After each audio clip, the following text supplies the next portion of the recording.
नमस्कार, हिमाचल अभी-अभी.com से मैं दिव्या। पेश है कोरोना वायरस पर स्पेशल बुलेटिन। लॉकडाउन 4 में केंद्र सरकार ने राज्यों को दिए कई अधिकार, अंतर्राज्यीय बस सेवाओं को दी अनुमति। अहमदाबाद में घर वापसी के लिए सड़क पर उतरे मजदूर, पुलिस ने दागे आंसू गैस के गोले। देश में कोरोना के पिछले 24 घंटे में 5,242 नए मामले सामने आए, 157 लोगों की मौत। ग्रेटर नोएडा स्थित ओप्पो कंपनी के 6 कर्मचारी कोरोना संक्रमित, फैक्ट्री बंद। खतरनाक हुआ चक्रवाती तूफान अम्फान, पीएम मोदी ने बुलाई बैठक। सप्ताह के पहले कारोबारी दिन बाजार में कमजोरी, 31,000 के नीचे खुला सेंसेक्स। आरोग्य सेतु ऐप को लेकर सरकार ने जारी किया नया दिशा निर्देश। दुनिया भर में कोरोना संक्रमितों का आंकड़ा 48 लाख के पार, अब तक 3.16 लाख लोगों की मौत। इजराइल में नई सरकार के गठन पर पीएम मोदी ने दी बधाई, नेतन्याहू ने किया धन्यवाद। कोरोना के नियम तोड़ने पर ये मुस्लिम देश देगा दुनिया की सबसे कड़ी सजा। अब समाचार विस्तार से। आपके स्वास्थ्य का प्रहरी श्री बालाजी हॉस्पिटल, कांगड़ा, हिमाचल। केंद्र सरकार ने देश में कोरोना वायरस के प्रसार को रोकने के लिए लगाए गए लॉकडाउन की अवधि को 31 मई तक के लिए बढ़ा दिया है। देश में लॉकडाउन के चौथे चरण के लिए दिशा निर्देश जारी कर दिए गए हैं। इसमें राज्यों को कई अधिकार दिए गए हैं, जिसके तहत राज्य स्थानीय परिस्थितियों के हिसाब से प्रतिबंध संबंधी निर्णय स्वयं ले सकेंगे। केंद्रीय गृह सचिव की ओर से जारी किए गए दिशा निर्देशों में अंतर्राज्यीय बस सेवाओं को अनुमति दी गई है, बशर्ते इसमें शामिल राज्य अपनी सहमति दें। रात के 7 बजे से सुबह के 7 बजे तक लोगों की गतिविधियां प्रतिबंधित रहेंगी। सभी मेट्रो, रेल सेवाएं, स्कूल, कॉलेज, होटल, रेस्तरां बंद रहेंगे। बाजार खुल सकते हैं, लेकिन cinema hall, shopping mall, gym, swimming pool बंद रहेंगे। खेल परिसरों और स्टेडियमों को खोलने की अनुमति दी जाएगी, लेकिन दर्शकों की अनुमति नहीं है। अंतर्राज्यीय बसों को राज्यों और केंद्र शासित प्रदेशों की आपसी सहमति के बाद अनुमति दी जाएगी। स्वास्थ्य मंत्रालय के मापदंडों के आधार पर रेड, ग्रीन, ऑरेंज, कंटेनमेंट और बफर जोन राज्यों द्वारा तय किए जाएंगे। लॉकडाउन के चौथे चरण की आज से शुरुआत हो गई है और मजदूरों के पलायन का सिलसिला बदस्तूर जारी है। कहीं मजदूर सैकड़ों किलोमीटर का सफर पैदल ही तय कर रहे हैं, तो कहीं मजदूर इस आस में है कि उन्हें घर भेजने का सरकार इंतजाम करेगी। ऐसी ही आस लेकर आज मजदूरों का हजूम अहमदाबाद में आईआईएम के पास पहुंच गया। दरअसल किसी ने मजदूरों को बता दिया कि आईआईएम के पास से बस जा रही है। इसके बाद मजदूरों का हजूम आईआईएम के पास पहुंच गया, लेकिन वहां बस नहीं दिखी। इसके बाद मजदूर भड़क गए और पुलिस के साथ भिड़ंत हो गई। मजदूरों पर पुलिस की ओर से आंसू गैस के गोले दागे गए। देश भर में कोरोना वायरस से संक्रमित मरीजों की संख्या में लगातार बढ़ोतरी हो रही है। केंद्रीय स्वास्थ्य एवं परिवार कल्याण मंत्रालय की ओर से जारी आंकड़ों के मुताबिक पिछले 24 घंटे में 5,242 नए मामले सामने आए हैं और 157 लोगों की मौत हुई है। ये अब तक एक दिन के संक्रमितों की सबसे ज्यादा संख्या है। इसके बाद देश भर में कोरोना पॉजिटिव मामलों की कुल संख्या 96,169 हो गई है, जिसमें 56,316 सक्रिय हैं। 36,824 लोग स्वस्थ हो चुके हैं या उन्हें अस्पताल से छुट्टी दे दी गई है। 3,029 लोगों की मौत हो चुकी है। वहीं आज राजस्थान में 140, गोवा में 9 और बिहार में 6 नए मामले दर्ज किए गए हैं। ग्रेटर नोएडा में स्थित ओप्पो मोबाइल कंपनी के 6 कर्मचारी कोरोना पॉजिटिव मिले हैं। इसके बाद फैक्ट्री को बंद कर दिया गया है। फैक्ट्री में दोबारा प्रोडक्शन की शुरुआत 8 मई से हुई थी। अब कोरोना पॉजिटिव पाए गए कर्मचारियों के संपर्क में आए लोगों की तलाश की जा रही है। उधर दिल्ली में 17 मई रात 12 बजे तक 299 नए मामले सामने आए हैं। अब दिल्ली में कोरोना पॉजिटिव की संख्या 10,000 को पार कर गई है। राहत की बात यह है कि पिछले 24 घंटे में कोई मौत नहीं हुई है। अब तक कुल 160 लोगों की मौत हो चुकी है। पिछले 24 घंटे में 283 लोग ठीक हुए हैं। अब तक कुल 4,485 लोग ठीक हो चुके हैं।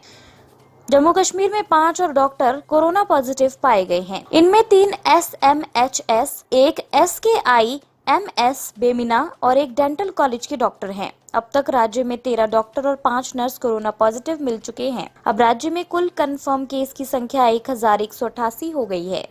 कोरोना संकट के बीच चक्रवाती तूफान अम्फान ने सोमवार को बेहद विकराल रूप ले लिया और इसके चलते अब ओडिशा के तटीय इलाकों में तेज हवाएं चलने के साथ ही भारी बारिश हो सकती है। इस चेतावनी के साथ राज्य सरकार 11 लाख लोगों को इन इलाकों से निकालने की तैयारी में जुट गई है। चक्रवाती तूफान अम्फान पर चर्चा के लिए पीएम नरेंद्र मोदी आज शाम 4 बजे गृह मंत्रालय और राष्ट्रीय आपदा प्रबंधन प्राधिकरण के साथ उच्च स्तरीय बैठक करेंगे। मौसम विभाग ने चक्रवाती तूफान की वजह से अगले 4 दिनों तक बारिश की चेतावनी जारी की है। अन्य समाचार ब्रेक के बाद। Shri Balaji multi speciality hospital Kangra, जहां आपको एक ही छत के नीचे मिले बेहतरीन चिकित्सा सुविधाएं, cardiology, laparoscopic, general surgery, neuro surgery, orthopaedics, paediatric, radio diagnosis, urology, gastroenterology, ophthalmology, pathology, medicine, anaesthesia और डेंटल जैसी अत्याधुनिक और बेहतरीन चिकित्सा सुविधाएं, 24 घंटे इमरजेंसी सुविधा, 9 बेड के साथ critical care unit, cardiac monitor और डिफिब्रिलेटर्स, सेंट्रल ऑक्सीजन लाइन और वेंटिलेटर सुविधा।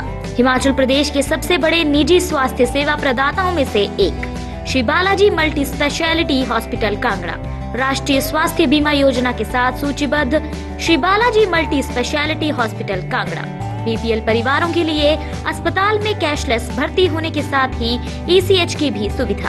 हमारा पता Shri Balaji multi speciality hospital, Balaji Vihar, Ujjain, Kangra.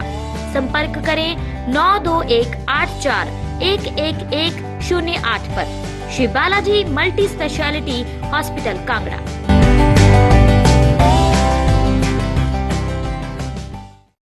Corona संकट के बीच सप्ताह के पहले कारोबारी दिन यानी सोमवार को शेयर बाजार की शुरुआत लाल निशान पर हुई। बॉम्बे स्टॉक एक्सचेंज का प्रमुख इंडेक्स सेंसेक्स 0.42% की गिरावट के साथ 137.40 अंक नीचे 30,966.26 के स्तर पर खुला। वहीं नेशनल स्टॉक एक्सचेंज का निफ्टी 0.47% की गिरावट के साथ 42.50 अंक नीचे 9,094.35 के स्तर पर खुला। पीएम नरेंद्र मोदी ने अर्थव्यवस्था के लिए 20 लाख करोड़ का पैकेज का ऐलान किया, लेकिन बाजार को ये पैकेज रास नहीं आया।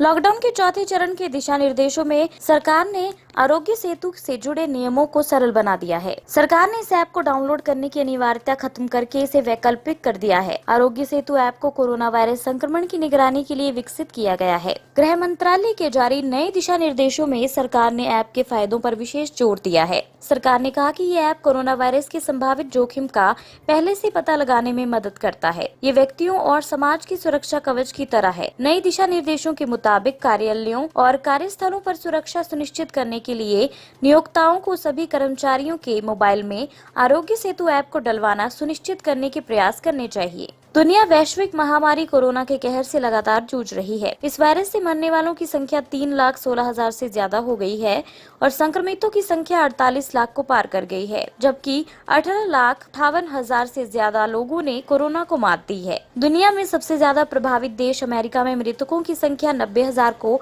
पार कर गई है और 15,27,000 से ज्यादा लोग संक्रमित हैं। अमेरिका के विदेश मंत्री माइक पोम्पियो ने आरोप लगाया है कि चीन की सरकार ने कोरोना वायरस संक्रमण फैलने का गंभीर खतरा होने की जानकारी के बावजूद अपने लोगों को देश से बाहर यात्रा करने की अनुमति दी। कोरोना संकट के बीच इजराइल के पीएम बेंजामिन नेतन्याहू ने देश में नई सरकार के गठन पर अपने भारतीय समकक्ष नरेंद्र मोदी की ओर से मिले बधाई संदेश देने पर उन्हें धन्यवाद दिया और दोनों देशों के बीच महत्वपूर्ण संबंधों को मजबूत रखने के प्रतिबद्धता व्यक्त की। नेतन्याहू ने मोदी के बधाई संदेश पर जवाब देते हुए ट्वीट किया, मेरे प्रिय मित्र भारत के प्रधानमंत्री, आपका धन्यवाद। हम दोनों देशों के महत्वपूर्ण संबंधों को मजबूती देना जारी रखेंगे। इससे पहले प्रधानमंत्री मोदी ने रविवार को प्रधानमंत्री नेतन्याहू को उनके देश में कई महीने की राजनीतिक अनिश्चितता के दौर के बाद गठबंधन सरकार के गठन पर बधाई दी थी। कतर ने सार्वजनिक जगहों पर मास्क नहीं पहनने को लेकर रविवार से सख्त सजा लागू कर दी है। एक रिपोर्ट के मुताबिक कतर में अब मास्क नहीं पहनने पर दुनिया की सबसे कड़ी सजा मिलेगी और लोगों को 3 साल तक के लिए जेल भेजा जा सकेगा। इसके साथ साथ जुर्माने की मोटी रकम भी देनी पड़ सकती है। कतर में कोरोना वायरस बेहद तेजी से फैल रहा है। कतर में कोरोना वायरस के संक्रमण की दर दुनिया में सबसे अधिक हो चुकी है।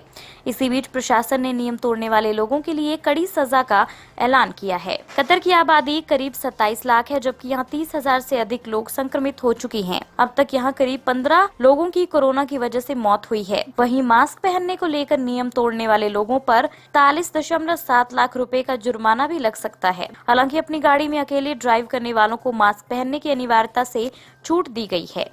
इसी के साथ ये बुलेटिन यहीं समाप्त होता है। अगला रेडियो बुलेटिन सुनिए शाम 7:30 बजे। तब तक के लिए नमस्कार। आपके स्वास्थ्य का प्रहरी श्री बालाजी हॉस्पिटल, कांगड़ा, हिमाचल।